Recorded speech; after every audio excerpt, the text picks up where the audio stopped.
തദ്ദേശ സ്വയംഭരണ സ്ഥാപനങ്ങളിലേക്ക് തിരഞ്ഞെടുക്കപ്പെട്ട അംഗങ്ങൾ ഡിസംബർ 21-ന് സത്യപ്രതിജ്ഞ ചെയ്ത് അധികാരം ഏൽക്കും.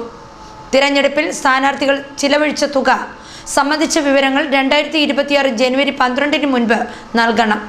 തദ്ദേശ സ്വയംഭരണ സ്ഥാപനങ്ങളിലേക്ക് തിരഞ്ഞെടുക്കപ്പെട്ട അംഗങ്ങൾ ഡിസംബർ 21-ന് സത്യപ്രതിജ്ഞ അല്ലെങ്കിൽ ദൃഢപ്രതിജ്ഞ ചെയ്ത് അധികാരമേൽക്കുമെന്ന് സംസ്ഥാന തിരഞ്ഞെടുപ്പ് കമ്മീഷണർ എ ഷാജഹാൻ അറിയിച്ചു.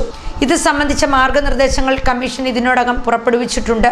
തിരഞ്ഞെടുക്കപ്പെട്ടവരിൽ മുതിർന്ന അംഗം സത്യപ്രതിജ്ഞയോ ദൃഢപ്രതിജ്ഞയോ ചെയ്യേണ്ടത്. സർക്കാർ ഇതിലേക്ക് ചുമതലപ്പെടുത്തിയിട്ടുള്ള ഉദ്യോഗസ്ഥർ മുൻപാകെ വേണം ആദ്യ അംഗം പ്രതിജ്ഞ എടുക്കേണ്ടത്.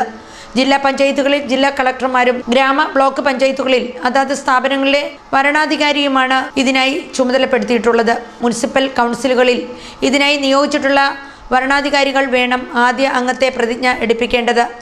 ആദ്യം സത്യപ്രതിജ്ഞ ചെയ്ത മുതിർന്ന അംഗമായിരിക്കും മറ്റംഗങ്ങളെ സത്യപ്രതിജ്ഞ അല്ലെങ്കിൽ ദൃഢപ്രതിജ്ഞ ചെയ്യിക്കുക. തിരഞ്ഞെടുക്കപ്പെട്ട എല്ലാ അംഗങ്ങൾക്കും പ്രതിജ്ഞ എടുക്കാൻ രേഖാമൂലം അറിയിപ്പ് നൽകും.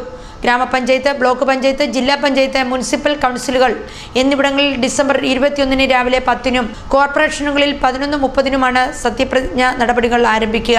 സത്യപ്രതിജ്ഞാ ചടങ്ങ് കഴിഞ്ഞാലുടൻ തിരഞ്ഞെടുക്കപ്പെട്ട എല്ലാ അംഗങ്ങളുടെയും ആദ്യ യോഗം ആദ്യ പ്രതിജ്ഞ ചെയ്ത അംഗത്തിൻ്റെ അധ്യക്ഷതയിൽ ചേരും. ഈ യോഗത്തിൽ അധ്യക്ഷൻ, ഉപാധ്യക്ഷൻ, തിരഞ്ഞെടുപ്പ് സംബന്ധിച്ച കമ്മീഷന്റെ അറിയിപ്പ് സെക്രട്ടറി വായിക്കും.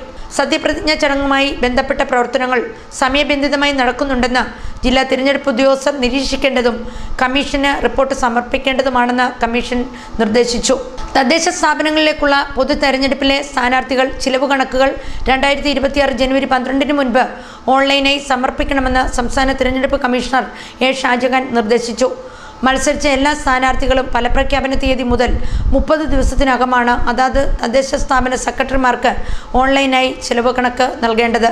തദ്ദേശ തിരഞ്ഞെടുപ്പ് ചെലവിനത്തിൽ ഒരു സ്ഥാനാർത്ഥി ഗ്രാമപഞ്ചായത്തിൽ 25,000 രൂപയും ബ്ലോക്ക് പഞ്ചായത്ത്, മുനിസിപ്പാലിറ്റി എന്നിവയിൽ 75,000 രൂപ വീതവും ജില്ലാ പഞ്ചായത്തിൽ 1.5 ലക്ഷം രൂപയുമാണ് ചിലവഴിക്കേണ്ടത്. ഇതുകൂടാതെ സംസ്ഥാനത്ത് മാതൃകാ പെരുമാറ്റച്ചട്ടം 2025 ഡിസംബർ 15 മുതൽ പിൻവലിച്ചതായി സംസ്ഥാന തിരഞ്ഞെടുപ്പ് കമ്മീഷണർ എ ഷാജഹാൻ അറിയിച്ചു.